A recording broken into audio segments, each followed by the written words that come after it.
The 2017 BRICS Summit in Xiamen, China. What are the crucial issues confronting the major emerging economies, and what does the future hold? Hello, I'm John Terrett, filling in for Anand Naidoo, and this is The Heat.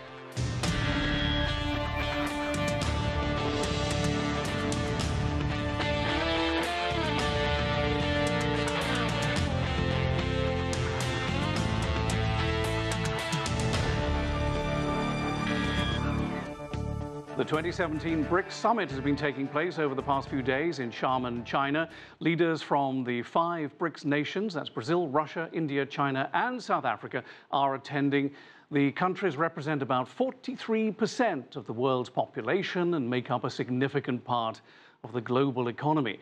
China's President Xi Jinping, who chaired the 9th BRICS Summit, has called for even greater cooperation and partnership among the members.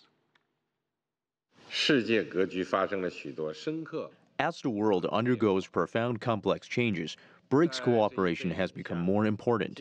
Our people expect us to jointly boost development and improve their well-being. The international community expects us to make contributions to world peace and common development. We must redouble our efforts to comprehensively deepen the BRICS partnership and usher in more golden decades of BRICS cooperation. Anand Naidoo, the regular host of this show, is in Xiamen to report on the summit, and he's also getting reaction to another major news story over the weekend, a nuclear test conducted by the Democratic People's Republic of Korea. Anand joins us with this report. Thanks, John. I'm joined in the studio right now by Professor Zhang Weiwei. He is the director of the China Institute at Fudan University. Professor, thanks for joining us. Thank you, with pleasure. Well, we have the BRICS Summit, which is well underway right now. President Xi Jinping of China presiding over the opening or welcoming ceremony on Monday morning. But first, I want to start with this latest nuclear test carried out by the Democratic People's Republic of Korea. It is, according to reports, the largest nuclear test they have carried out, apparently using a hydrogen bomb. What do you make of the timing? Well, I think it's one of the most regrettable events, and China already condemned this particular event. I don't want to make any speculations, but we have to think hard, what's the reason behind this and what's the possible way of solution to the issue. It's already occurred. Can we find something as a way to resolve the issue? From my point of view, actually, if you look at the North Korea and South Korea, on the part of China and North Korea, it's already a post-Cold War scenario where a normal state-to-state relationship. But between the United States and South Korea, it's still a Cold War arrangement. As a result, North Korea has indeed deep a kind of uncertainty about possible threat from the South, from the United States.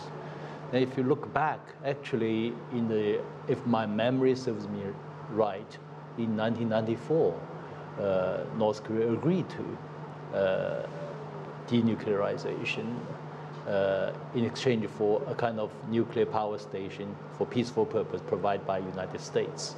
And then it failed due to the United States. It did not honor the commitment.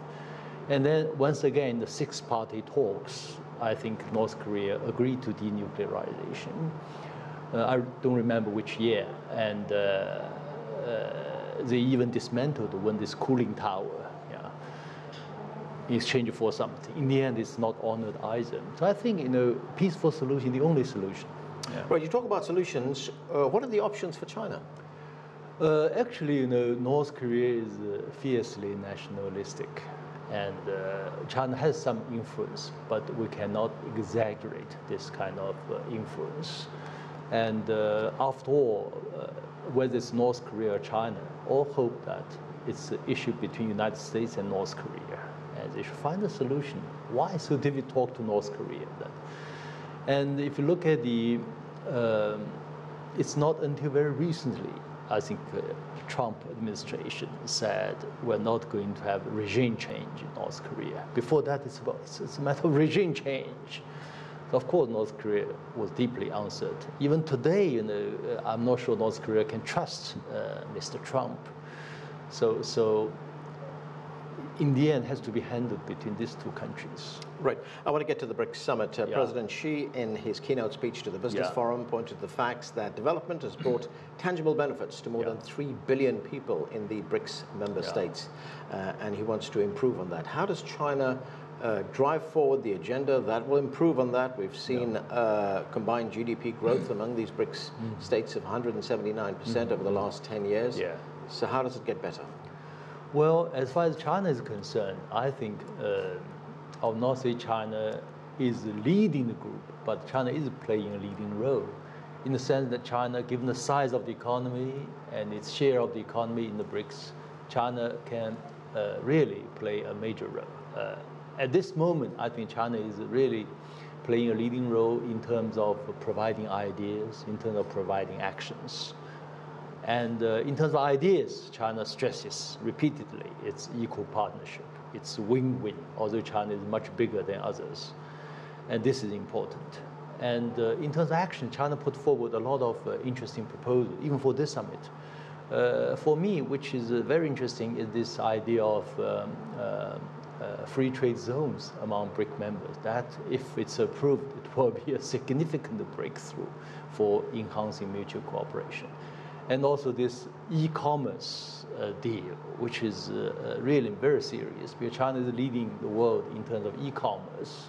Right. So if China can really help other BRIC members to do that, this would also be significant.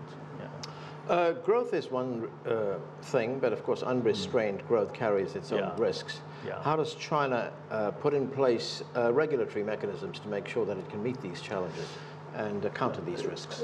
That's true. I agree. BRICS also faced with challenges. One challenge is how to institutionalize their increased cooperation, which is a challenge. And but I think it's on the way. It will come one day. I hope it will have a permanent secretariat or something like that, as a way to really sort out so many issues.